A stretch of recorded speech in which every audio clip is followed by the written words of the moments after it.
Welcome everyone to Pontos Fathom Hobbies. Today we're going to do, I'm going to walk through some Conan Monolith mods for solo play. So out on BoardGameGeeks there were a number of different resources, as well as in the Monolith source book, which, as you know, it's a rule book that works for both the role-playing game and for the Monolith game. So what I did is I went out and I collected some of these rules to test through them.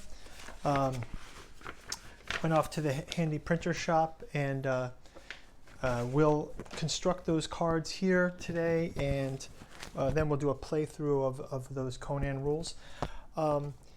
Just to a quick shout out, on the other channel we've got Dune podcast this month, and Dune Revenant for sale. Support the channel. This is the fan fiction 7th Dune novel. Links below. Hey, let me know if you guys would be interested in the future. I could do a Robert E. Howard month and focus on some Conan podcasts.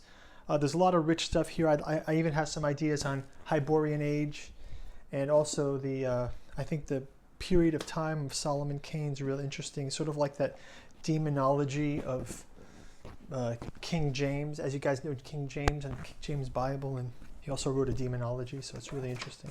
Let me know in the comments below. Okay, so let's get into this. So came back from the handy printer shop with some goodies here. So I'm going to test out the solo cooperative play rules of the source book. So this is an approach that's mostly about using some numbered tiles, hidden tiles that you can then do some overlord actions as an AI. So we'll play through these rules as well, so I'll just put this aside for now. So that's kind of rule option 1 from the source book. But this was printed out of, I think it originally came out of a Monolith Batman game, solo play rule. But it's got, I printed these out on cardstock here. These are the Conan Solo rules. So this is how you play the playthrough. Then I've got the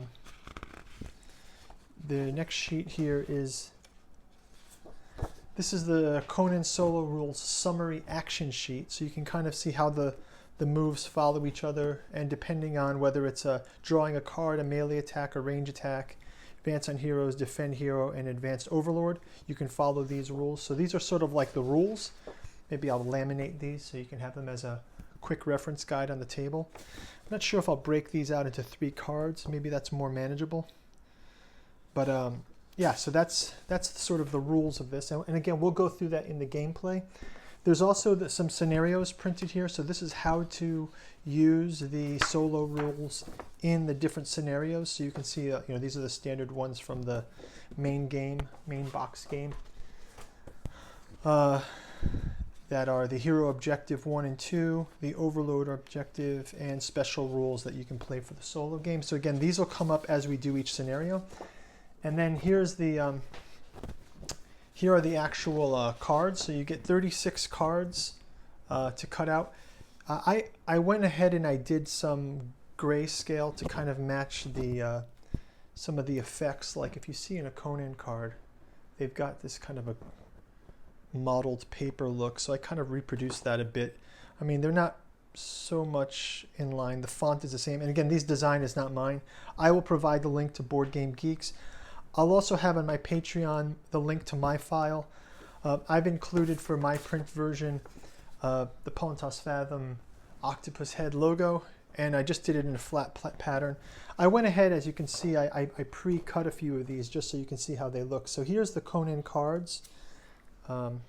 So that size, I wanted them to be the same size. So here's a couple of them printed out. So you can see just the repeating pattern. I'll have this file, and then you can play these individually. So this would be a stack of cards that you play, and you shuffle these, and then the AI is able to have different moves, and then you'll follow along with the summary card. Which rules to play, interpreting these across.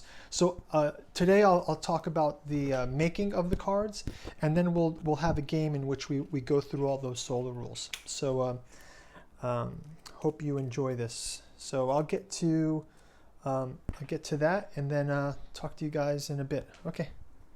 See you at the end of the video.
Okay, so now that we've got these cards made, let's look at the two different solo versions and how they work, and kind of do a deep dive into the mechanisms, the custom mechanisms for both. So yeah, so once again, I will go through these and play them both in with the board game setup, but basically this solo and cooperative rules doesn't use the cards, so the cards will come in the next one. To put these aside for now, I guess. This idea is we'll use some randomized tokens, and when you flip those tokens, that acts as kind of like the AI for which of the so you have these tokens in the Overlord setup. You flip a token, and then that token becomes, activate monster 2. Then you also refresh the token pool by moving the tokens across, and there's some rules for that. So maybe we'll do a gameplay of a solo using this cooperative rule. There's also some determining the target hero rules and ranged attack rules, and then different solo and co-op scenarios and how to use the different spells. So, for example, like how to use special skills. Usually the rule seems to be like anytime it's possible. So they use it that way. Then there's some additional rules for a campaign, so we can have string together a number of campaigns and act those out like that. And then here are the different categories for rogue heroes and sorcerers and different player options. And there are some victory points if you're playing in campaign mode. So this is where if you string together a number of... so I think I'll definitely be interested to play through this. So maybe what I'll do is I'll set up a Conan gameplay using these sourcebook rules, and then I will also set up a game using these new card rules. So let's kind of walk through these rules as well, so a little bit more detail. So again, we've got the cards created. I rounded the corners on these, and I just put them in the bags, some bags that I had, some spare bags, just to give them a little more table presence. You can see that they kind of about the right size of the Conan cards. Obviously, we could work on the artwork and make these a little better. I just wanted to get got the Pontos Fathom Octopus here as a little logo just to get it going. And then we'll play them out, and then we can think about aesthetics later. But I think they're tabletop sufficient, at least.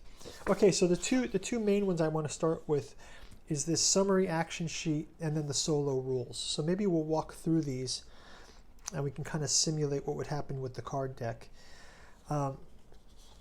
Like I mentioned before, there's also some individual objectives for each of the scenarios. So it seems like they've got the scenarios from the main book here. So I think most of these scenarios are inside. And so we can... maybe we'll pick one of these just to move forward with when we play solo with the cards.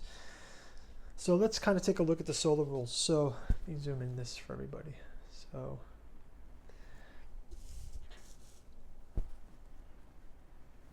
So yeah, starting out, it says set up the mission as detailed in the mission rules. So we set up the mission. Overlord's turn. The following changes are made to the Overlord turn. Draw a card from the Overlord AI solo deck in upkeep phase. So let's just draw this card. Okay. And then it says, if the solo card has the leader symbol, right? Is that the leader symbol, or is there a different one? That looks like a banner with a leader. So this would be the leader symbol. So if the card has the leader symbol, activate all Overlord tiles with that symbol starting with the lowest number on the river. If there are no leaders or the leader has been neutralized, discard this card and draw a new card. Okay. Each solo card has 3 icons next to the Overlord tile number. So we've got the tile number. Starting from the top left space on the board, going reading order, left to right.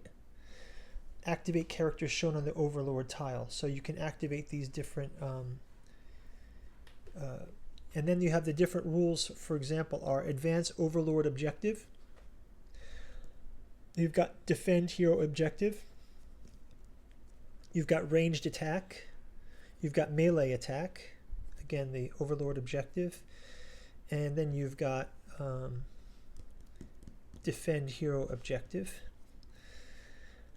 Then you have these other callouts, Range Attack, and the multiple attacks number is here. So this is a single attack, right? And so then we can kind of go through this step by step. Also can move characters. When moving characters, calculate and take the shortest route in terms of movement.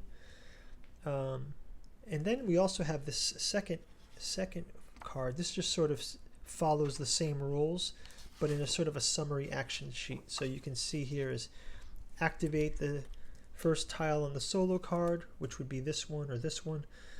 Then so it's 3 or it's the leader, right? Or 2 and the leader. So there's a different number of tiles basically in the Book of Skelos on the river there. You're going to have a different number for each of the, I think we can see it in this if we use this as an illustration. Inside of the Book of Skelos, for example, 3 would correspond to 1, 2, 3, right? 2 would correspond to 1, 2. 2 would correspond to 1, 2. And then this would correspond to our main villain, something like that.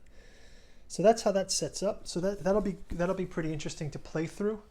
Hope you guys thought that this was interesting, and looking forward to setting up a first solo walkthrough. Let me know your idea if you've played with these before. I'd like to hear your comments. Like and subscribe if you like what we're doing here. And I will see you in the next video. We'll start doing some Conan playthroughs. And thanks for watching. Talk to you guys soon. Bye-bye.